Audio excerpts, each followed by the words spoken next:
Ambulance চালাইছিলাম জায়গা কিছুদিন আগে। একটা রাত্রেবেলা টিপ দিছে আমাকে যে যাইতে হইব আপনার যশোর। আমি ঘুমাইছিলাম, আমার স্টাফ নাই, গাড়িতে কোনো স্টাফ নাই, আমি একাই ছিলাম। উদ্দেশ্যে রওনা দিছি।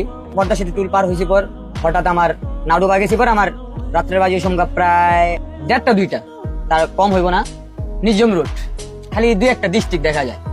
তো ওই পার গেছি পর আমার গাড়িটা হঠাৎ বন্ধ হয়ে গেল। আমি কই ভালো গাড়ি আনলাম, আমার গাড়ি বন্ধ হয়ে গেল কি কারণে? আমি নামছি, আমি একা। হেল্পার একটু জ্বর আসছিল কারণ হেল্পার গেছিল বাড়িতে। লাশের সাথে মানুষ ছিল না? হ্যাঁ, একজন মানুষ ছিল, মানে আমার স্টাফ ছিল না, তার পরিবারের একজন ছিল।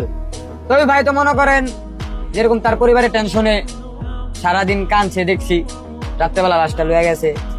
তো উনি আবার কি করছে, ঘুমায় গেছে। তো ঘুমায় যাওয়ার পর আমি ওই জায়গায় নাড়ুবা গেছি পরে আমার গাড়িটা বন্ধ হয়ে গেছে। ভালো গাড়ি আনলাম এত দূরের থেকে। আমি আপনার ওই যেরকম তেজগাঁও 7 রাস্তা তিব্বতের দিকের গাড়ি চালাইতাম, আপনার ইসলামী হসপিটালটার নাম ওই জায়গায়। তো ওখান থেকে আসছি পরে আমি এত দূরের থেকে আমি আসলাম, আমার গাড়িটা কিছু হইলো না। নাড়ুবা পার হওয়ার পরে নীরব জায়গা আসার পরে আমার গাড়িটা কি কারণে খারাপ গেল। তা আমি নামছি, নামার পরে চেক দিলাম, চেক দেওয়ার পর আবার উঠছি। উঠার পরে স্টার্ট আমি দেখি স্টার্ট হয়নি, দিছি পরে আবার স্টার্ট হয়েছে। স্টার্ট হওয়ার পর আবার টান দিয়েছি,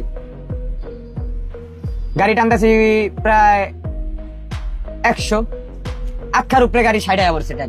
মানে রানিং গাড়ি, আমার গাড়ি স্লো হয়ে গেল। স্লো হয়ে যাওয়ার পর মানে আমার ভিতরে একটা ডর আইসা বললো, কিরকম একটা ডর আইসা বললো।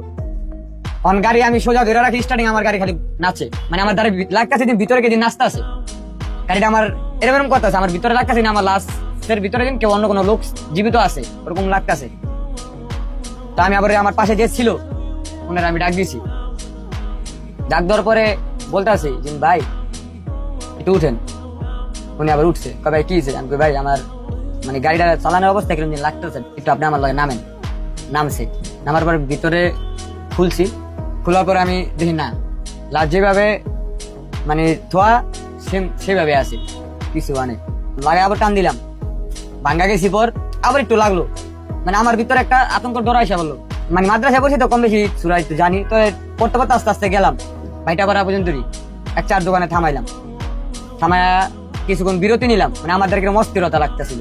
বিরতি নেওয়ার পর চা পানি খাওয়ার পর আবার উঠছি। উঠার পরে গেছি, মানে আমার ওই 2-3 বার আমার ইয়া করার পর আমার আর ইয়া হয় নাই। আমি যাওয়ার পরে পরবর্তীতে লাশ নামাই দিয়ে আসছি। মানে যাওয়ারতে যেটুকু ডর না লাগছে, আসার সময় আমার এর বেশি ভয়টা বেশি লাগছে। মানে আমার বলতে আছে এটা তুই আমার কই লইয়া যাস, মানে আমার কানে আসতে এরকম একটা আওয়াজ, কিন্তু আমার কই লইয়া যাস, তুই আমার বাসায় নামাই যা। আবার গাড়ি থামাইছি, রোডে গাড়ি পাবলিক আছে, গাড়ি ঘোড়া আছে, খুলছি।